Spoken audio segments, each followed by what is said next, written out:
Hey, Top-Tier Life's Math Industry, and we are going to take a look at the centrifugal force problems. So in the past videos, we've been taking a look at centrifugal force.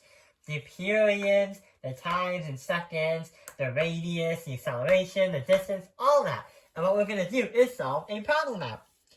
A bucket of water, mass is 2 kilograms, is attached to a 0.8 meter long string and spun around in a circle vertically. The speed of the water at the top is 3 meters per second. And luckily, they gave us a picture. So that is the bucket of water, which I forgot to draw. And it's going in a circular motion, vertically. And what it's doing is it's at the top of its peak. So it's going to accelerate downward, that way or that way. So it's going to start accelerating down. What we have to do is find the acceleration first to find what A is. And we already know that it wants to accelerate down. So it makes a lot of sense. So the formula is A is going to equal V squared divided that by R. When I do that, I'm going to insert the 3 meters per second on the top, squared. Divide that by our radius, and it's going to be 0.8. So let's do that on a calculator. So that's 9, because 3 squared is 9 divided by 0.8 is going to be 11.25. So we're going to put on A 11.25 as our acceleration. It's going to accelerate downwards. Now we have to find the F net. The F net is going to follow the formula F net, seriously, is going to equal M times A. And that is because we are going to calculate the kilogram of the bucket, 2 times 9.8. When we do 2 times 9.8 on the calculator, we got an answer of 19.6. Wait, but I mixed two things together. We're going to save this one for later, because that is actually the FG. The F net is actually supposed to be equal to the same formula, but what's going to happen is I do 2 kilograms, multiply that by the acceleration we just got. And that will bring us to 22.5. 22.5. So our F net is 22.5. Out of nowhere, we had a feeling that when we calculated the FG for FA, we realized that what we're gonna do is put it right over here. 19.6 down. That is gonna be our FG.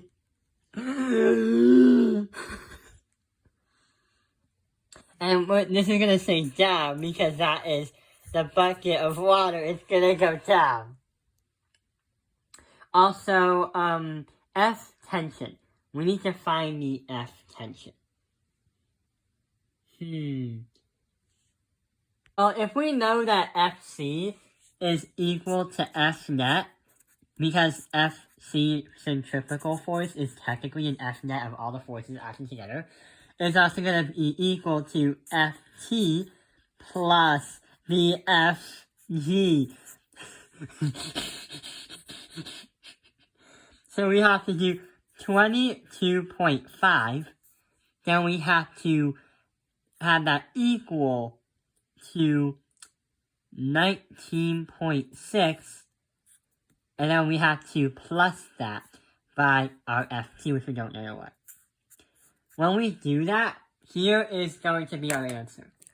22.5, subtract that by 19.6. 2.5.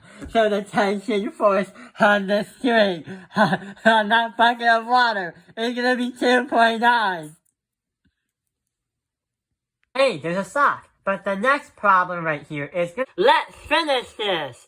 So the coefficient of friction between a 1,100 kilogram car and the road is 0.90 as the coefficient of friction, what is the max speed the car can have while maneuvering through a 21-meter circle? So instead of having pictures, what we have here is actually going to be a word problem. So let's get started. At first, we already know that the coefficient is going to be equal to 0.90. The car mass, or M, is going to represent 1,100 kilograms. And also, the radius is a 21-meter circle. So basically what is happening is the car, yes, this Hot Wheel car, is right here. But what it does is it does this, a wheelie around it. But also, sometimes you can imagine it like this. Or the donut. So let's draw a diagram. So we have the car right here. But the car is going in a circle like this. There's going to be 3 forces that we can calculate. Of course, there's going to be an FG, because that's what's keeping the car to the ground. There's also an F norm, but when we talk about the centripetal force over here, that's going to be FC, or I should say RF net. In this case scenario, the force of centripetal and the force of our net force is going to be the same thing. So our Ft and Fm. Also, the formula for friction is F net is going to equal mu times the force of normal, some normal force. And that's the same normal force that is required to keep the car standing up without being smushed to the ground.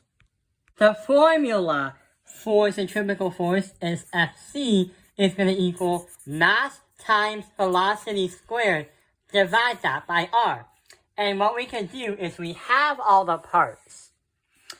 What the problem could ask us to do is find the gravity by multiplying the car's kilograms in mass times 9.8, but also, we also would work with Fm. So if you multiplied 1100 times 9.8, we would get 1,780. But that's not really going to help us because we're trying to find the car's max speed. What we're trying to do is find the F net. But hey, there is something very, very cool about this. In this scenario, the Fm is going to be equal to the mass of the car. So we're going to say Fm is going to equal the mass of the car.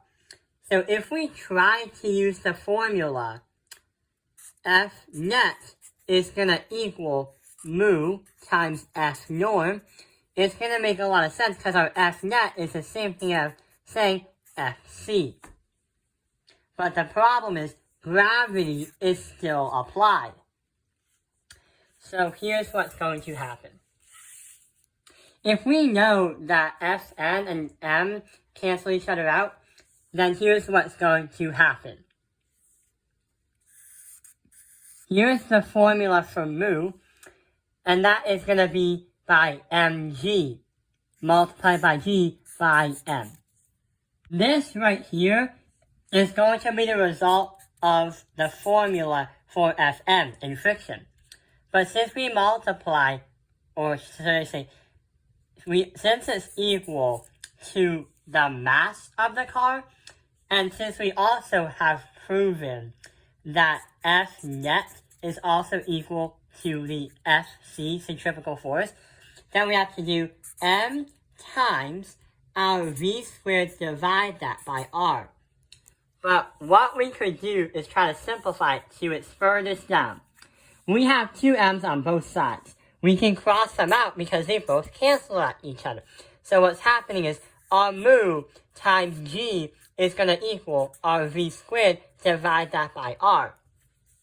And what we're trying to find is the maximum speed Vmax the car can have when maneuvering through a 21-meter circle. So if I do the math, 0.90, because that was the friction coefficient from the problem it gave us, multiply that by 9.8, that is going to be equal to our v squared, divide that by a radius of 21 meters. With a calculator, I calculated this times that, and we are going to get an answer of 88.2. And when we equal that by v squared divided by 21 times 21 times 21, so multiplying that by 21, we get 185.22, and that equals our v squared. Square root that, so our v squared is alone, and we should be able to get 4.3474 meters per second, and that is going to be our final velocity, or I should mean that's going to be the Vmax, and that should be our final answer.